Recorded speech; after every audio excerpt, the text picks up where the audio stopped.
Economicast, una mirada a los hechos que serán noticia en materia económica.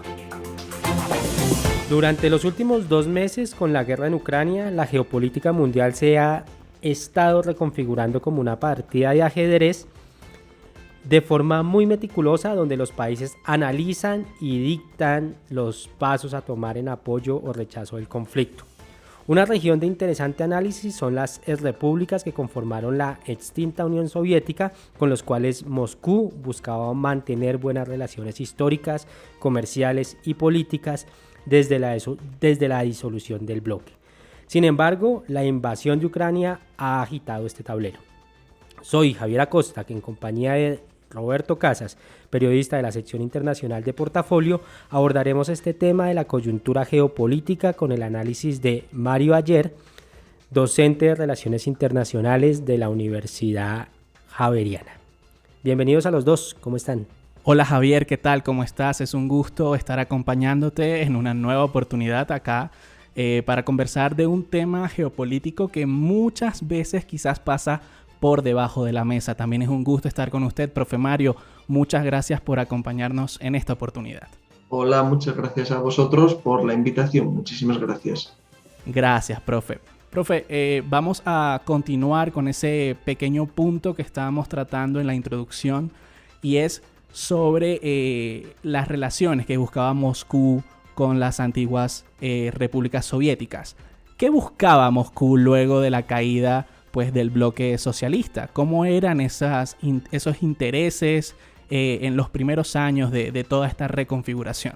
Pues tenemos que decir que en ese momento obviamente era no pasar a la irrelevancia, no desaparecer, seguir siendo el primero entre iguales, por así decirlo, que es un poco lo que en cierta manera era el Partido Socialista de Rusia, Partido Comunista, Social Comunista de Rusia, en la Unión Soviética. Era supuestamente el primero entre iguales que dominaba el resto.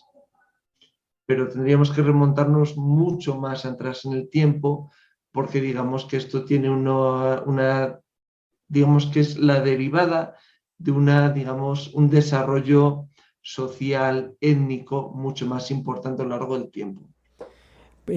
Profesor, háblenos precisamente sobre esos cambios y desde cuándo realmente se vienen dando. Uno creería que la gran explosión de esta situación sucedió ahorita con la guerra de Ucrania, pero desde cuándo se vienen generando, digamos, esas heridas o si se quiere, cuando se empieza a sentir digamos, esa disolución entre estas regiones. Vale, pues tenemos que entender que si nos centramos solo en los acontecimientos posteriores al fin de la Guerra Fría, la caída de la Unión Soviética, tenemos que empezar diferenciando que hay dos tipos de países que, entre comillas, surgieron del derrumbe de esa Unión Soviética. Unos son los que están, si miramos el mapa, a la izquierda de Moscú, de lo que llamamos Rusia, que son los países que llamaremos los eslavos, y otros son los que quedan abajo y a la derecha de Moscú, todos los estanes, básicamente, que son los que llamaremos los pueblos asiáticos. Los que estaban a la izquierda, los eslavos, quedaron entre dos vecinos interesantes. Rusia, Moscú, que seguía estando ahí y quería seguir manteniendo esa importancia, esa condición de primero entre iguales que habíamos señalado, y uno al que ahora tenían acceso, que son los vecinos que le quedaban al oeste, los europeos, lo que hoy en día es la Unión Europea, en aquel momento una proto-Unión Europea, eran justo las comunidades, en el 92 pasarán a llamarse Unión Europea. Los pueblos que quedaban, los asiáticos que hemos dicho, abajo y a la derecha, ellos estaban entre dos vecinos importantes, Moscú, obviamente, que sigue siendo importante, y China. Ahí es, digamos, donde tenemos que entender que no todos son iguales. No es lo mismo hablar de un problema que tenga Moscú con Ucrania, las repúblicas bálticas, Polonia, Bielorrusia, si llega el caso, Eslovaquia, incluso los países de los Balcanes, que un problema que pueda tener Rusia con algunos de los estanes, Uzbekistán, Tayikistán, Turkmenistán, Kazajstán, todos estos países. Porque la posición de unos y otros es diferente. Los que están, los eslavos, los que están al oeste, el vecino con el que, entre comillas, compite Rusia por su atención, es mucho más peligroso porque tiene una visión del mundo diferente y un pasado diferente. Viene de dominar el mundo, es la Europa que ha dominado el mundo. Los que están al este, al sureste, los pueblos que hemos llamado asiáticos, estaban entre los vecinos que vienen ambos, tanto Rusia como China, vienen de ser un poco unos, entre comillas, parias dentro del sistema internacional, no tienen esa preponderancia que han tenido los que estaban al otro lado. Entonces, entre dos que somos más iguales, que hemos estado, entre comillas, sometidos a los deseos, a la influencia de otros, es más fácil que lleguemos a acuerdos. Entre China y Rusia es más fácil que lleguen a acuerdos porque parten de un lugar más común que los países europeos y Rusia, que parten de una asimetría de poder anterior. Entonces, es por lo que los problemas están siendo más problemas en las repúblicas bálticas cuando se independizaron a principios de los 90, justo después de la caída de la Unión Soviética, y ahora tenemos el caso de Ucrania, que no es ahora 2022. Generalmente se suele decir que el problema empieza en 2014-15 con la anexión de Crimea por parte de Rusia, pero eso ya viene un poquito de antes, no fue un día que se levantó Putin y dijo voy a anexionarme Crimea, ya viene un poquito de antes. Perfecto, profe. Entonces, siguiendo con eso, podemos venir a la actualidad ahora y vamos a descartar por obvias razones a Ucrania y a Rusia. Pero además de estos dos países, ¿cuáles son esas otras ex repúblicas soviéticas que apoyan, digamos, el conflicto? Además de Bielorrusia, claro está, que es muy evidente. Pero ¿cuál es su análisis en ese entorno relacionado con las antiguas ex repúblicas soviéticas?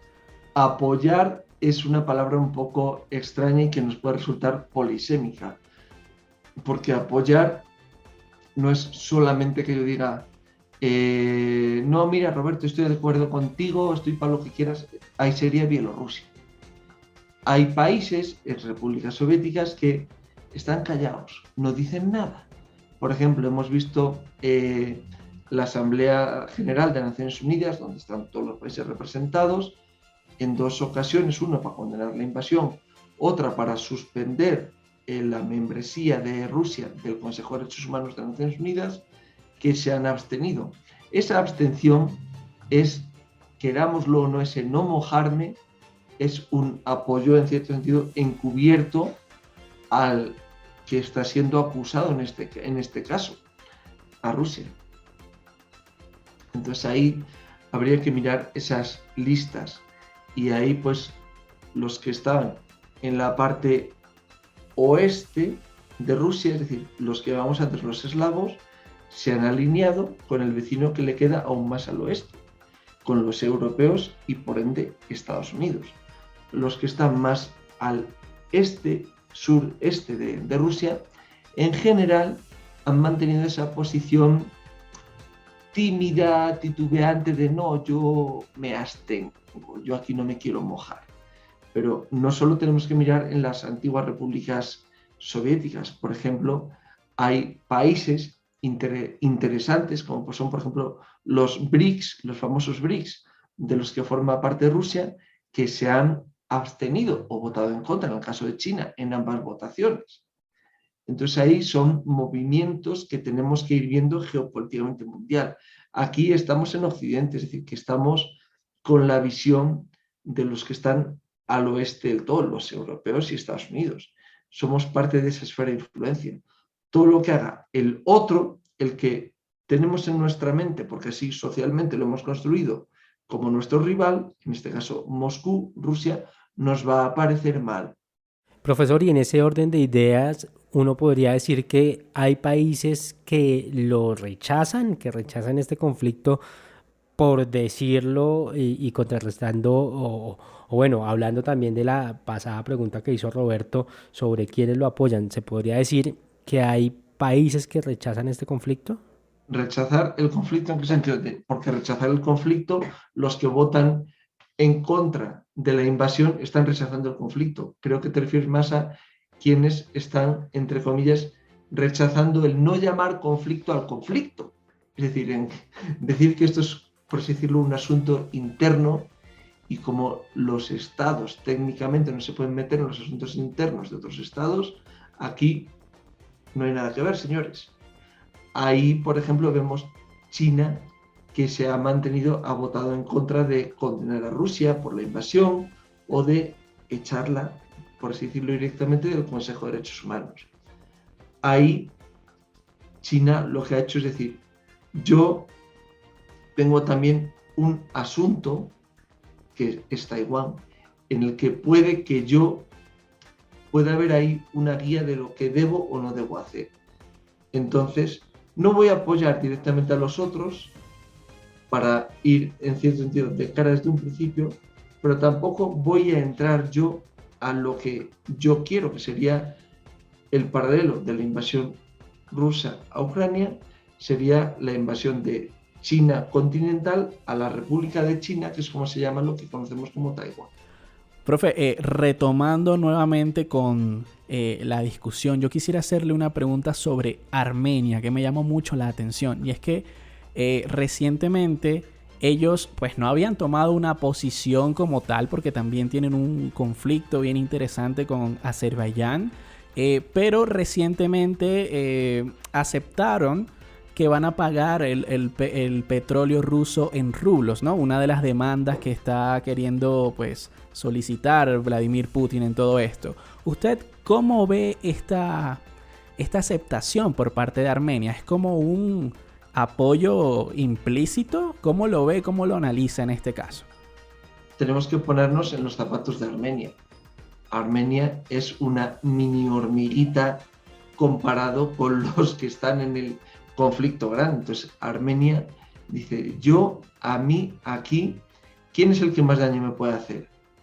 Pues he visto lo que ha pasado a escasos kilómetros de mi frontera, lo que pasó en Georgia, con Chechenia, lo que ha pasado en los alrededores con los territorios en esta zona. Entonces, Rusia yo le veo como el que me puede hacer daño, es el que manda aquí. Es el perro más grande de este vecindario y nos puede morder a todos. Entonces voy a portarme bien con él para que no se alíe con el que yo tengo el problema, en este caso Azerbaiyán, y acaben conmigo. Ahí digamos que tenemos que entender el por qué Armenia se ha comportado de esa manera. Porque sabe que puede perder más. Profesor, yo quiero preguntarle si es posible que haya una nueva reconfiguración de los bloques de cara al futuro, pues no sabemos cuánto puede llegar a durar este conflicto y si es probable que las circunstancias, ya sean económicas, sociales o incluso políticas, puedan hacer que haya una nueva reconfiguración en este conflicto. A ver, los países, digamos, la comunidad internacional nunca deja de moverse, de acercarse, alejarse unos de otros. No podemos entender como fotos estáticas. Si nos basamos solo en nuestra esperanza de vida temporal, estaremos siendo un poco como el burro que va con las anteojeras. Estaremos viendo solo una parte pequeñita de la foto. No estaremos viendo todo.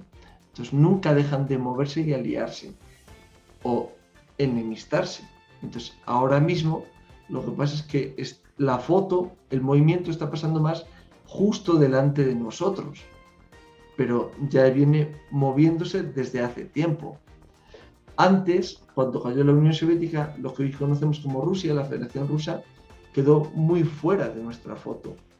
Ahora mismo se ha puesto muy en el centro de nuestra foto y se ha, entre comillas, juntado con otro que ya estaba muy en el centro de nuestra foto, que era China. Cuando hablo nuestro, me refiero a Occidente, otro grupo de países en sentido amplio que estamos aliados porque pensamos que tenemos unos intereses comunes. Bueno, profesor, pues muchas gracias por haber participado con nosotros en este espacio. Muchas gracias también a mi compañero Roberto y a Julián Castiblanco, que nos acompañó desde la parte técnica. Pues, profesor, muchísimas gracias por resolvernos este panorama que no resulta tan fácil y que es tan cambiante y que a veces necesitamos una explicación para poder entender lo que está pasando. Gracias, Roberto.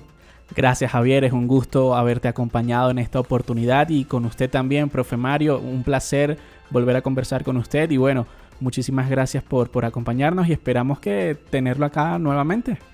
Muchas gracias, Javier, muchas gracias, Roberto, y a Julián, que está en la parte de producción. Y bueno, si es necesario y coinciden nuestras agendas, pues con todo el gusto os podré acompañar en otro momento. Bueno, profesor, pues muchas gracias, y a los lectores y oyentes de Portafolio los invitamos a que continúen conectados con toda nuestra información en nuestro portal web www.portafolio.co. Hasta la próxima y muchas gracias. Economicast, un podcast de Portafolio para la casa editorial El Tiempo.